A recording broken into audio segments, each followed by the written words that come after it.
Hi, everybody. Welcome to our live Q&A. My name is Maria, and I'm here joined by Anoosha. And Hi. we are student ambassadors at the University of Glasgow, and we will be leading the Q&A on student life and telling you a little bit about what it's like to be a student at the university. So thank you for joining us. And I think if everybody is ready, we'll get started. You'll see there's a chat function where you're seeing this live video, so you can ask your questions through that chat function, and we have a team that's kind of answering them as we are speaking. So please, if you have any questions about anything that we're saying at all, we won't be able to stop during the presentation, but to write them in the chat, and someone will get back to you and answer. Okay, so like I said, my name is Maria, and I am from Spain. I am a fourth year, and I am studying genetics at the University of Glasgow. I've been living in Glasgow for 4 years. Hi, I'm Anoosha. I'm also a fourth year, and I study geography here at Glasgow, and I'm originally from San Francisco. Okay, so I think the first thing to kind of get down before we get into the nitty-gritty is Glasgow in terms of its location. So if you're not familiar, Glasgow is in Scotland, in the north of the UK, and it's that purple dot here on the map that you can see. And Glasgow is a very well-connected city to everywhere else in the UK. Actually, as I'm speaking to you right now, I am in London. I took a trip for a couple of days from Glasgow because I wanted to visit a friend here. And that was a very easy thing to do. I took a train. You can see on the screen, it's 4.5 hours. But it's kind of the same to all the major cities in the UK. You can very easily get down to Newcastle, Manchester. You know, Belfast is a very short flight. And actually, to Belfast, you can even take a bus from the bus station, which I think is quite a cool thing to do. But yeah, we are the biggest city in Scotland, and that totally shows. We have 2 big train stations that keep us really well connected, as well as our international airport. So, like I say, I'm from Spain, so I imagine for Anoosha, it's an even longer journey to get back to the States. But I have to fly constantly back home, and it's just a very easy flight to do because the airport has a lot of destinations. And even just to add, it's great that we have Edinburgh just close by because there's another international airport there. So if you're coming from further, like I usually am, you've got 2 airports to fly into, which is really convenient. Mm-hmm. There's a bus that takes you straight from the Edinburgh airport to the city centre of Glasgow as well, which is super handy. So yeah, so that's where we are in the world. It's pretty north, I have to say.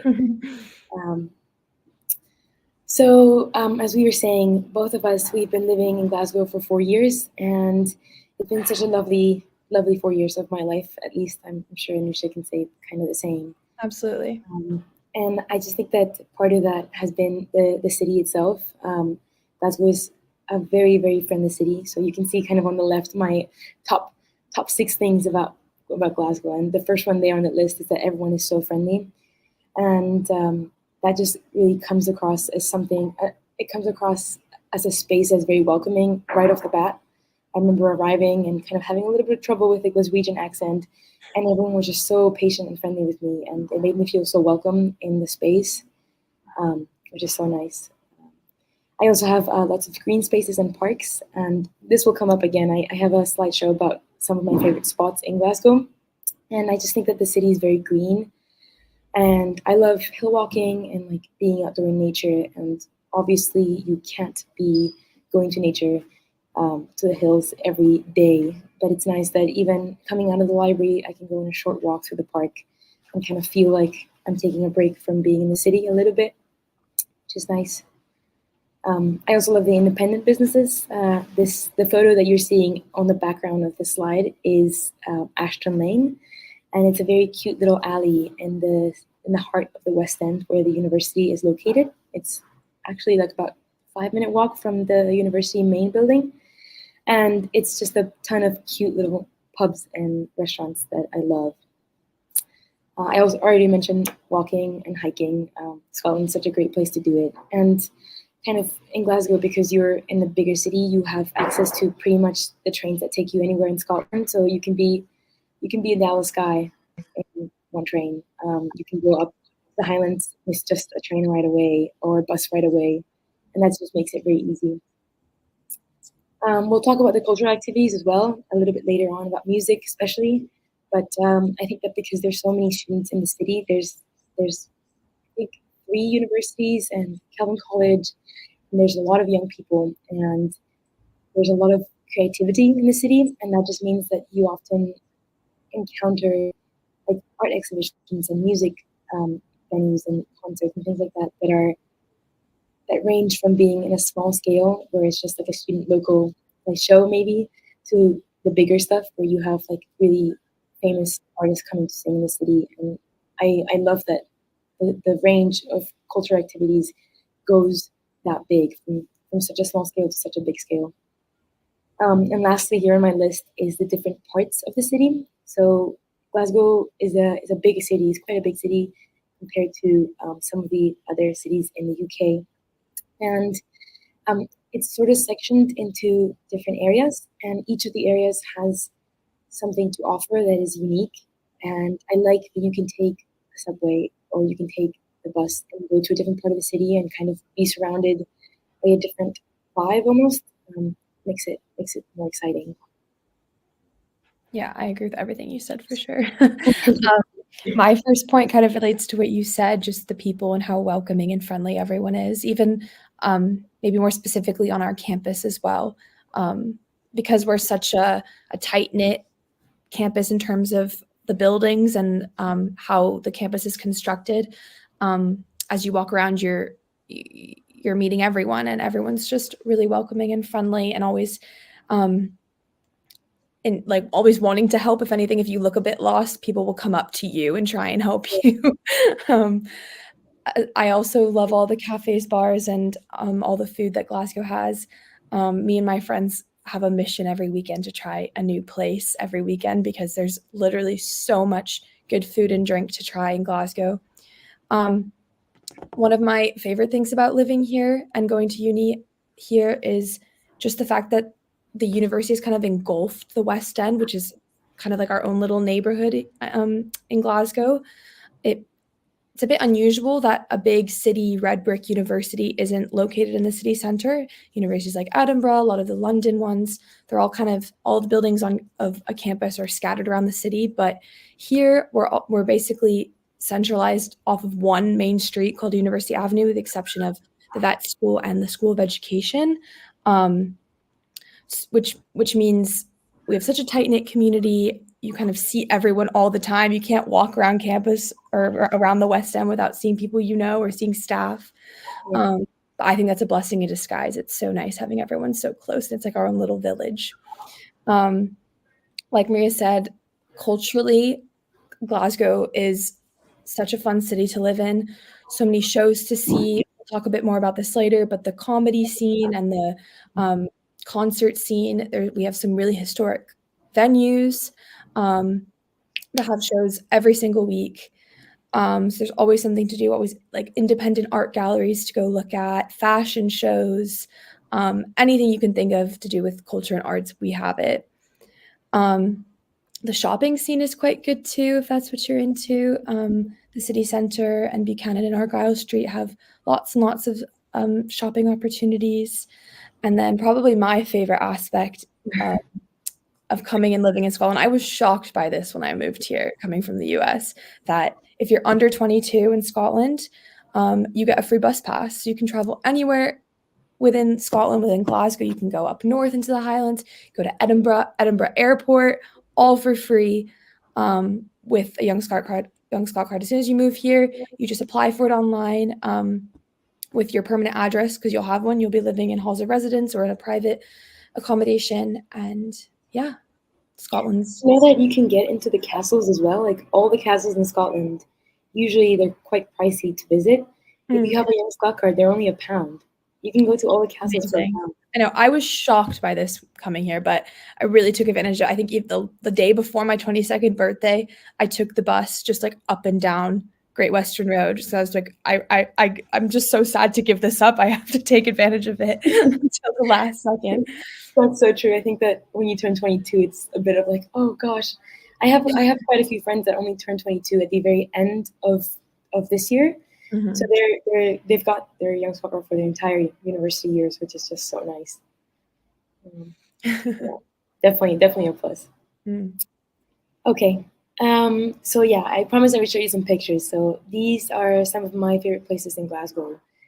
And I think they kind of tie back into a little bit of the stuff that I was talking about. So kind of all of these are representative of different areas of the city. On the probably the most recognizable scene is probably the bottom right image, just here, where you can see the big building in the background. That's our university, the University of Glasgow. And right in front of it is one of my favorite parks, which is Kelvingrove Park. And this is the park that I was talking about, where you can kind of walk through after a class or being in the library. You can go take a stroll. And as you can see in this very sunny image of Glasgow, there's a bunch of people sitting on the grass, and that's a very Glaswegian spring scene. It's one of my favorite times of the year.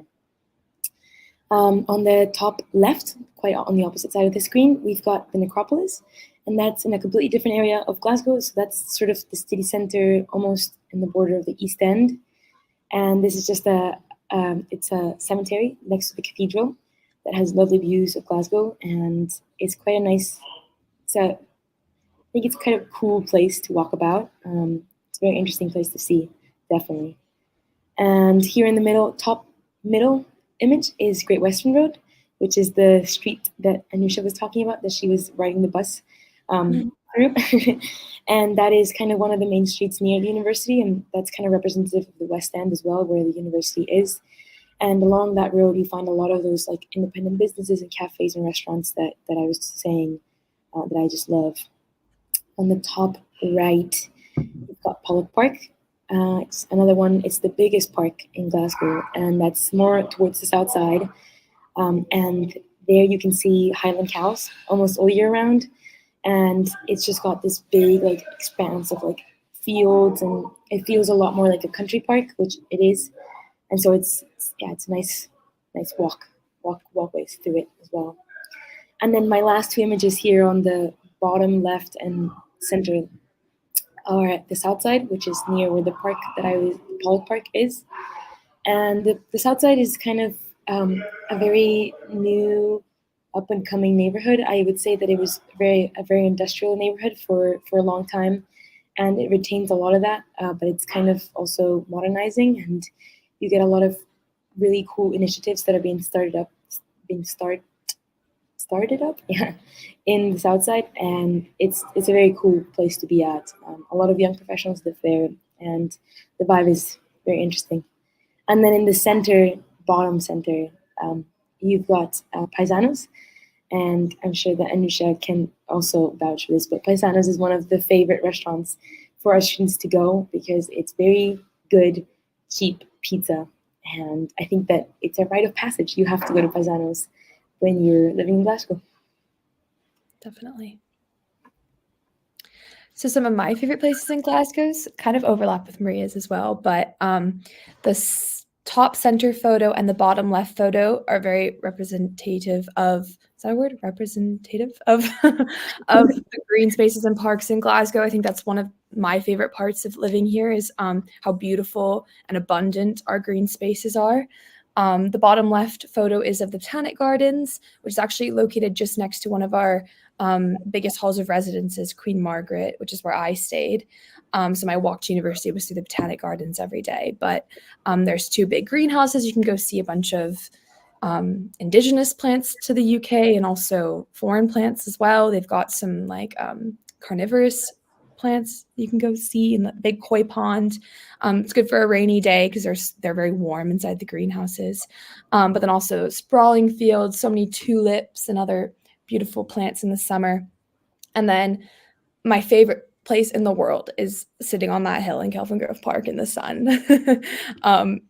It may be very Glaswegian, but it's the epitome of the Glasgow Uni experience is sitting on that park, sitting in that park on a blanket. It feels so glorious. Like it's always around when the exams are done, the weather just changes and everyone's just so happy and euphoric. It's like this is what we've been waiting for.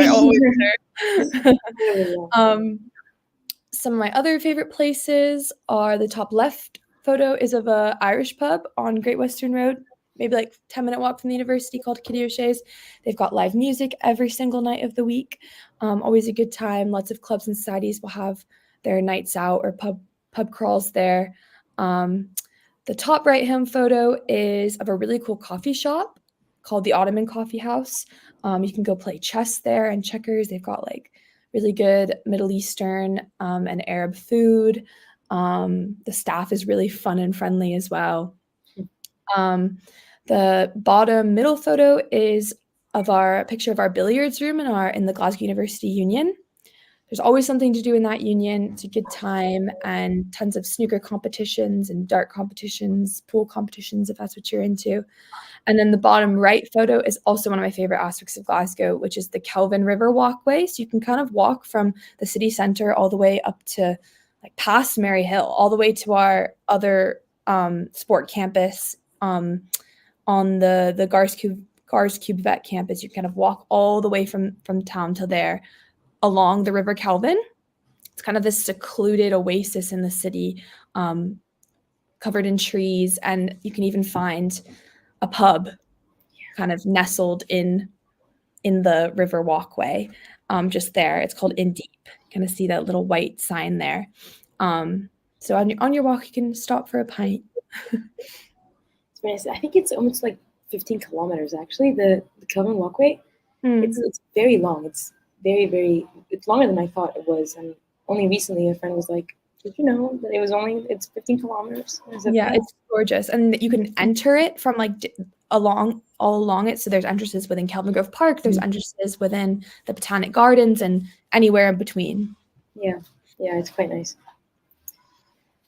Okay, so we promised also we would come back to this, and I think it's just one of the things that you have to point out about Glasgow.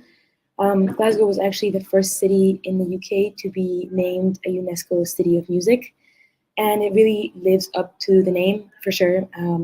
In this picture that you can see, there's two kind of lit up buildings. The one on the very right is the Hydro, and this is our biggest concert venue scene. And in this venue, you see artists such as Harry Styles and Billie Eilish, and kind of the bigger people that are out in the music world. Olivia Rodrigo was here recently, actually just a month ago, less than that even.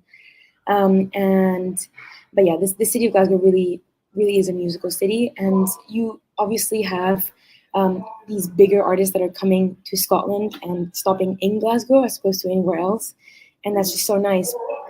But also you also have like the smaller, more local bands that are really cool to see as well. In one of our unions at the university, it's called the Queen Margaret Union, and it's kind of known a little bit for its music scene. And we had people like Queen perform and the Rolling Stones before they kind of made it big.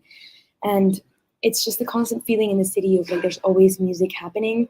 And even if you are not kind of playing in a band or involved in a band, for sure, you will for sure know of someone that plays in a band or is involved in like some sort of like musical thing. And so even if it's not yourself that's doing it, you will be kind of surrounded by that atmosphere. Constantly. Some of my favorite people that I've seen was the Cooks, Harry Styles, and Franz Ferdinand, which is a band from Glasgow that I love. And just to add to, around kind of January, February time, this kind of trad music festival called Celtic Connections kind of happens in Glasgow and also in other parts of Scotland too, I think, some in Edinburgh as well. But Celtic Connections will happen like at tons of different independent breweries and pubs and venues all around Glasgow. And you can just like go on their app or their website and like randomly book just like random trad gigs that you've never heard of before and just go see with friends and stuff. Sometimes they do it for fundraisers too, so it's for a good cause. I've also loved going to the Stand, which is kind of a historic comedy club here in the West End. Always something good to see. And then, of course, the iconic Barrowlands Ballroom in the East End of Glasgow that also has a really cool market on the weekends as well. I think it's also like such a feeling of discovery, at least for me, in terms of music, because there's just so much that like, it's kind of what you're saying, you can just book a random like, oh, let's go see this trad band, and then they might end up being your like new favorite artist. And yeah, it's so cool. Yeah. I'm glad that you brought up the stand as well in the Barrowlands, because the Barrowlands is such a historic place to mention. Okay, let's move on. What else? Okay, so now more on the kind of serious side. We're going to talk a little bit about degrees and degree structure and stuff more like academic in terms of academics. So at the University of Glasgow, we offer around 100 single honors and 600 joint honors programs. So a lot of variety for you to choose from. Both Anoosha and I were doing single honors, but it is quite a common thing for people, obviously, by the number of degrees you probably can tell, it's quite a common thing for people to do a joint honors program. And there's a lot of flexibility with it, which is very, very cool. Our honors degrees are 4 years long. So we're both in our fourth year, and your first 2 years are kind of more to get acclimated to university and your subjects. And we'll talk about this a little bit more detailed a little bit later on. But they're 4 years long, and then your last 2 years are your honors years, and they're the more serious and more focused years.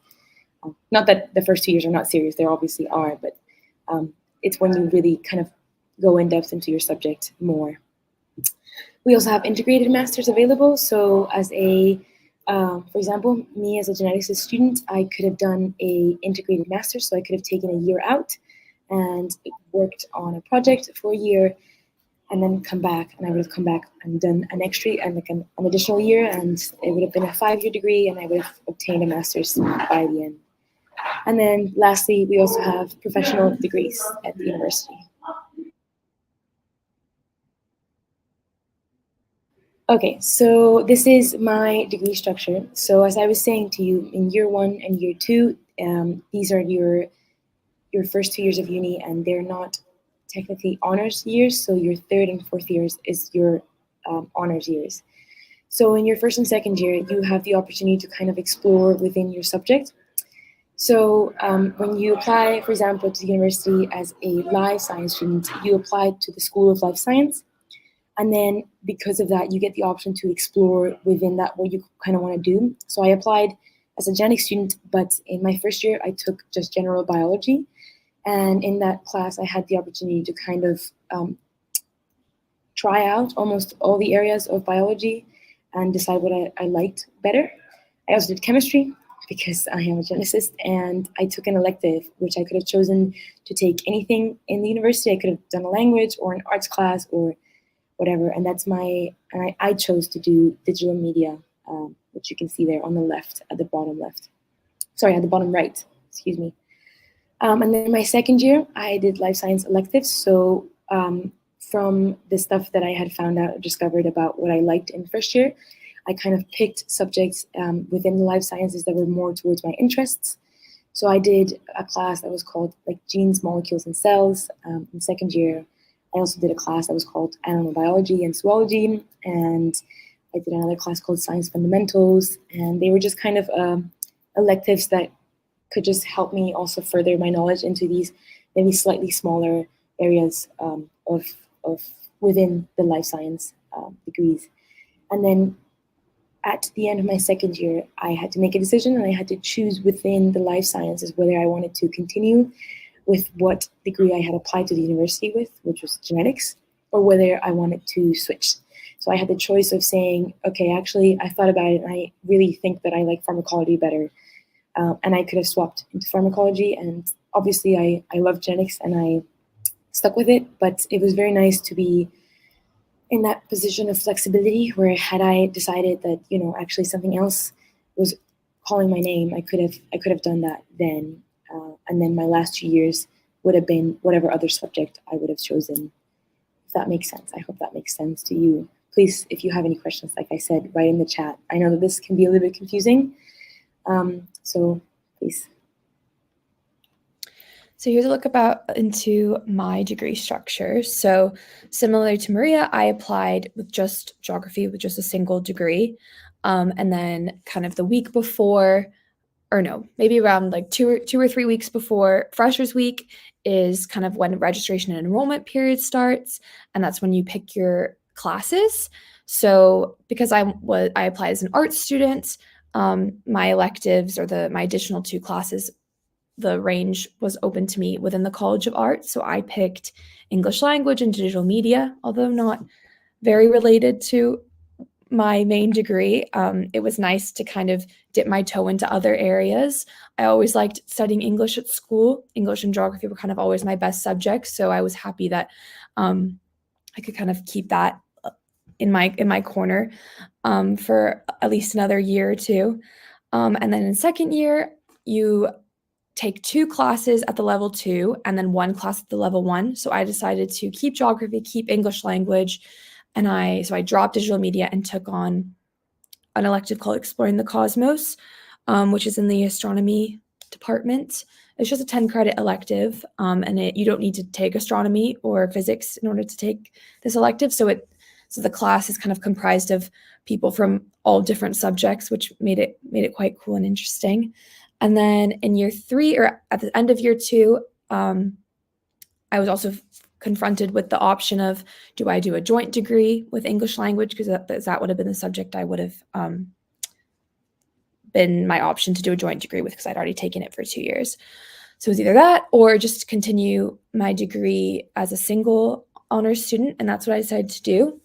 Went into honors years doing single honors geography with levels 3 and 4, and then level 4 is when you do the dissertation component. Year 3 in geography, you also get to go to Mallorca on a field study trip, which was really, really fun. You do get to go to Inverness in year 2, but it was COVID for me, so we didn't get to do that. But Mallorca was so fun. I really, really recommend geography for that aspect of it as well. We love a class trip, even as university students. Best time. Okay, so it's a bit confusing to get your head around, and it kind of changes also depending on the degree that you're studying. So if you want to just have more information in terms of your specific degree, you can visit this website, glasgow.ac.uk/degree structure, and you can see kind of what it'd be like for you specifically in your subject. There's like little videos you can watch that kind of go through different popular degree structures, and you can kind of see what you can do and all the options. It's really self-explanatory and makes sense once you watch those little videos. I didn't even know that. Wow. Okay, so a little bit about campus life. I think this is something that we're really, really proud of at the University of Glasgow, and I think that it's something that defines your university experience to a very big extent, and that's our campus life. So I think we've talked already a little bit about the student unions. We have four of these bigger student-led organizations. 2 of them are unions, and then we have a student representative council, which is kind of related to the academic side and more the academic side of university. And then we also have the 4th of the organizations is the sports organization, which we'll talk about sports separately a little bit forward. We have unique student support and representation for our students, and it's quite nice because in your courses you always have a student representative, which will be in meetings with your professors throughout the semesters to kind of constantly give feedback to your teachers, and that's just something that's very nice as a student to know that you have a point of contact and a direct feedback at all times. And then here in the list, one of my favorite things about the university, which is our clubs and societies. So we have over 300 clubs and societies, and I think it's something that we're really proud of because it kind of shows who we are, students at the University of Glasgow. We're very much seeking community at all times and very proactive in the things that we do. And we love to have fun and to kind of find people that share interests, and I think that's very nice. We also have 4 award-winning student media groups that are open for all of our students, so you can either be a contributor or you can be on the board of them and kind of help with their planning. We have a student radio and a media group, and then 2 magazines and a newspaper, and it's just a lot of stuff that's always going on. That makes university it makes your university life richer, I think. Yeah, for example, for me, I think that like anything, you will get back as much as you put in, and in this case, if you put in a little bit, you will get back a lot, and that's just a nice thing to know. So if you show up to any of the events, immediately you'll feel really welcome, and people kind of like want you to come back, and I think that's just so nice. So over the past 4 years, I've been involved in many societies. I will not list them all because every year I go to the fair and I say, "Oh, I want to try a new one," and I always join a new one. So this year I've been doing Hispanic Society. So I'm from Spain, but I love to speak Spanish with everyone that can and wants to do that with me. So Hispanic Society is just a group of South American, Spanish, and Spanish-speaking people. Like a lot of Scottish people that are learning the language come and practice our Spanish, and we just kind of have a chat, and we have a pint on Thursdays, and we speak Spanish, and we do cultural activities, and it's quite fun. I'm also part of the Reeling Society, and Reeling is a type of Scottish dancing. It's very similar to Ceilidh, which I'm not sure if you will be familiar with, but a Ceilidh is the Scottish traditional dance, and I'm sure that if you come to Glasgow, you will experience a Ceilidh, but Reeling Society is kind of the same as that. I'm a student representative for one of our unions, so the Queen Margaret Union, which I think I mentioned actually as one of the unions where Queen and the Rolling Stones played. So I was a student representative for the union for many years. I've actually stopped now. Fourth year was too busy, but it was very fun. I also do the Wild Swimming Society, so I love swimming in cold water, and we call ourselves the polar bears, and we take trips during the weekends to go find natural spots out in Scotland to swim in. And yeah, and lastly, I'm a student ambassador, so this is my job, and I love to tell people about what it's been like to be a student for me at the University of Glasgow, just because I've loved it so much, and it's quite a nice opportunity to work for the university as well. And the university is very understanding of the fact that you're a student as well, and you have your own coursework to deal with. So very nice way of getting involved. Similarly, I also do the student ambassador job as well. I also am part of the Geography Society. So we have obviously fun and non-academic societies on campus, but we also have academic societies on campus pertaining to your degree, which I think is really fun and a good way to meet people in other years of your course, to just like hang out with your classmates and meet them. The Geography Society offers kind of career and employment events. They do talks from outside speakers and internal lecturers. And then more on the fun side, we do like pub crawls and sub crawls, or just like nights out with our classmates, which is just a great way to build camaraderie. And it was good in preparation for our Mallorca field class, knowing everyone beforehand. I'm also involved in the other union, the Glasgow University Union. So it's the second one, not the one Maria was speaking about just then, but our second student union, which is, it's really great that we have two on campus. It's quite rare. Helping out with Freshers Week and attending things like open mic nights and the GU magazine and stuff like that.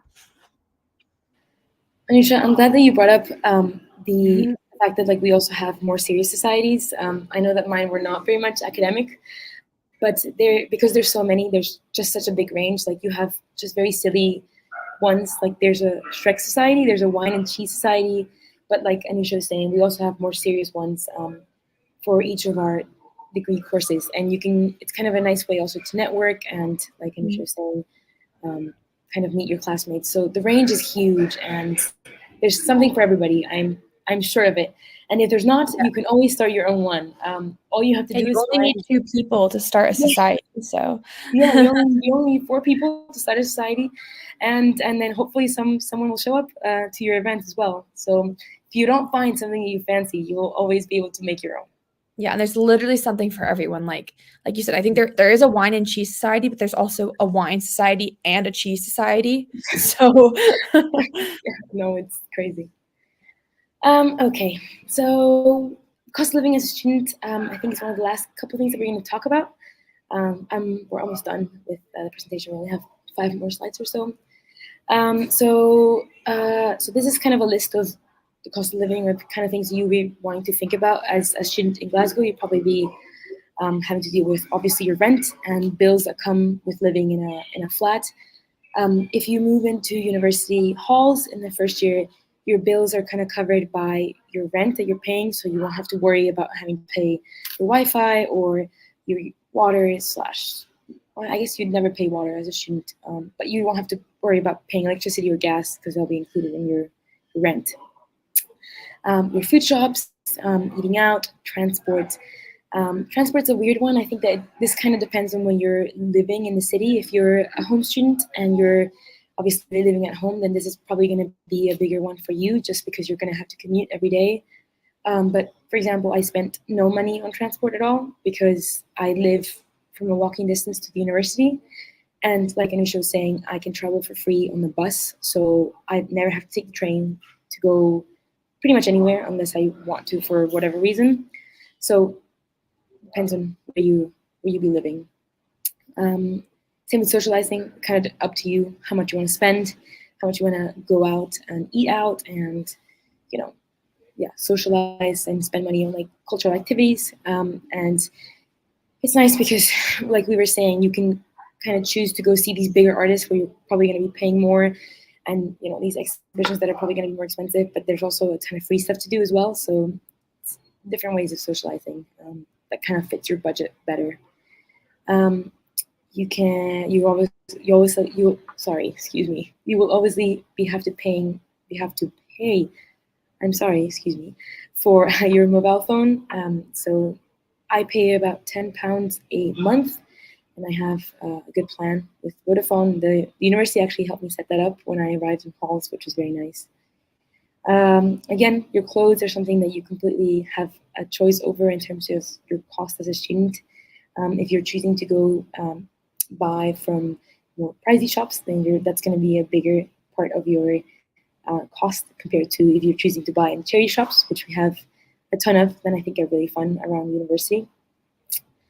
And then your well-being. I think actually if you're staying at University of Glasgow halls, you have a discount on our gym membership to the UofG gym, which is quite a nice gym. It has a sauna and a steam room and a pool and all the cardio slash weightlifting equipment you could think of in the world. A little bit to touch up on study abroads. So Anoosha and I were just talking about this before the presentation. Neither of us have been on a study abroad ourselves, but I do know quite a few people that have done it, and they've had wonderful experiences. You can do a study abroad pretty much worldwide. The university has partnerships with a lot of universities everywhere.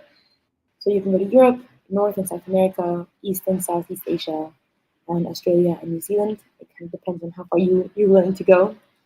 And the study abroads come at no extra time. So if you're choosing them to do them for either a year or a semester, it doesn't matter. They will not add up extra time to your university years. So your 4 years are your 4 years. And either way, whether you go abroad or not, it will be 4 years. They're available for most of our programs. Some professional programs have like electives that take place abroad, or some like summer courses that take place abroad. So it kind of depends on the degree, but it's available for most of our programs. Okay, a big one I think for a lot of students is university accommodation. Anoosha and I both lived in halls. I lived in a university accommodation that's called Murano, and that was kind of a bigger one. And Anoosha lived in Queen Margaret, which is actually the one that you're seeing on the background of this slide. I can actually see my room. Oh, wow, crazy. So yeah, and accommodation works. You can stay in accommodation when you're in your first year. And usually what happens is that once you're done with your first year, you'll find a group of friends that you want to live with. And then you usually either go into private halls or private, a flat, your own apartment in second year onwards. That's certainly what I did. I think is that what you did as well, Anoosha? Yeah. Yeah, I think that's the most common pattern that things do. We have a lot of different residences at a lot of different halls. I think actually now there's about 9, if I'm not mistaken, maybe even more, that the university owns. And they're in different spots along the city, but you'll never be walking more than a 30-minute walk from main campus. So I lived in the one that's furthest away in Morano, and that was the one that was 30 minutes away. And it wasn't really bad at all to do, and because it was quite a big university accommodation, there was always students walking to and from campus. So it was quite a social thing to do as well, to just kind of be like, oh, you want to walk onto campus with me? And people would do it with you, and it's 30 minutes of like chatting with a friend, which is nice. Um, the accommodation covers, like I was saying, utilities and contents insurance and your Wi-Fi, so you won't have to worry about any of that in your first year. The accommodations, they're not catered, so you would have to cook your own food unless you're staying in Wolfson Hall, which on the slide here it says students staying at Wolfson Hall will receive a bus pass, and that's just because Wolfson Hall is a hall that's associated more with students that study veterinary sciences, so the vet school, and they live a little bit further away because they are kind of on the vet campus, and that means that they're slightly further from the city. But you get a bus pass. And if you live in Wilson Hall, you also have you're also catered. Whereas in our other residences, you have a kitchen that you cook your own food in, which is nice. I think it taught me a lot of how to cook and eat well as a first year. All of our accommodations have trained staff living on site. So if you have any kind of questions, doubts, concerns at any point, even in the middle of the night, you can always call on someone, and there's always someone there available to help you, which I think is reassuring when you're moving really far away from home. Yeah. So if you're looking for a full guide of all of our halls and kind of the different profiles of each of them, you can access it in this website here, glasgow.ac.uk/accommodation. And you can see kind of the fees, the prices for all of them too. Okay, and then sports. I think we promised you that we would come back to sports, and here we are. So I think another one of the big proud thing that we do is our sports. We have 53 different clubs that we run, and they are student-led, so all of them are run by students. And we have about 4,000 members, which is very, very huge proportion of the university. Our gym, like I was saying, has a swimming pool, a sauna, and a steam room. I think that's the first thing that comes to mind when I think of the gym, because it's one thing that I've taken advantage of so very much. I think it's quite rare for gyms these days to have like a sauna and a steam room and a swimming pool. And I love going on a workout and then going to the sauna. It's very fun. We also have cardio and training equipment. There's a spinning suite that they've just redone as well. So it's quite really modern in there. The lights are like, it's all like black walls and neon lights, and it's quite cool. And then we also have the sports halls and squash courts where you can do basketball and volleyball and all the more team sports. And we also offer group exercise classes at the gym, so things like Pilates and yoga and dance classes and intros like boxing and like HIIT workouts and all that, which is quite cool. So it's quite nice. The university also on Wednesdays usually class finishes at 1 p.m. so that you have the afternoon to either play competitively as in like in the team. Most competitive teams have their games on Wednesdays, or to take the time to go to the gym and kind of do a wellness afternoon, which is very nice. And yeah, our Garves Cube campus is where the vet school is located. Also has kind of the outdoor facilities. So there's 8 pitches and 3 tennis courts in the vet school, and there's other indoor and outdoor facilities there as well. It's quite nice also because all the GUSA clubs, all the Glasgow University sports clubs, they have different levels in terms of where you can do the sports. So there's always a recreational team, which is just if you're trying out this new sport and you're kind of new to it and don't really want to play competitively or don't think you can make it competitively, it's just for fun. It's just a space where you can explore the sport for fun. And then you also have competitive teams as well. And I think that's quite nice because if you want to, kind of compete and be in more professional level, you can. And if you just want to do it for fun, you can also. What's great too is that in Freshers Week, all the sports clubs will do little taster sessions for free. So you can get bussed out to our Glasgow campus if you're doing a sport that requires like a pitch or a field. And all the sports, we'll run like little fun little training sessions to give you kind of a taster into the sport. And you can do that every single year as well. You don't have to be a first year to do a taster session. So you can find a new sport to try every year, like Maria was saying earlier. What's cool as well is that I would say sports is a big part of student life here, even if, like Maria said, you're not wanting to compete competitively. You just maybe even want to just do it socially or be a social member, because every Wednesday night, so you'll go away, you'll have your match or your training session, you'll travel up and down the UK if you're competing in the Bucks League, and then you'll come back and you'll have a social with your team. And then all club sports will meet up at our club in one of our student unions and have like a big night out. And that's every single Wednesday night. So you can imagine how many connections and relationships are formed, how much team bonding and, community building happens there. Like meeting people from other years, from other sports. Usually those socials are themed as well. So you'll be like dressed up in a different costume every week. It's not uncommon to take the subway on a Wednesday night and see a group of people dressed really, really strangely, and immediately know, oh, they're probably in a sports club. Definitely. Yeah. Okay, so that is kind of everything that we had to tell you about as students. Like we are saying, please, if you have any questions, make sure you're putting them in the chat so someone can answer them for you. If you have any questions about undergraduate study, you can go to our undergraduate page. The link is there on the screen. We also have a service that's called Ask a Student, and this service is basically, it's an online live chat where you can just write a question to one of the current students at the University of Glasgow, and they reply. It's like a chat box. It's quite nice, and that's also there in the screen, the second link that's on the screen.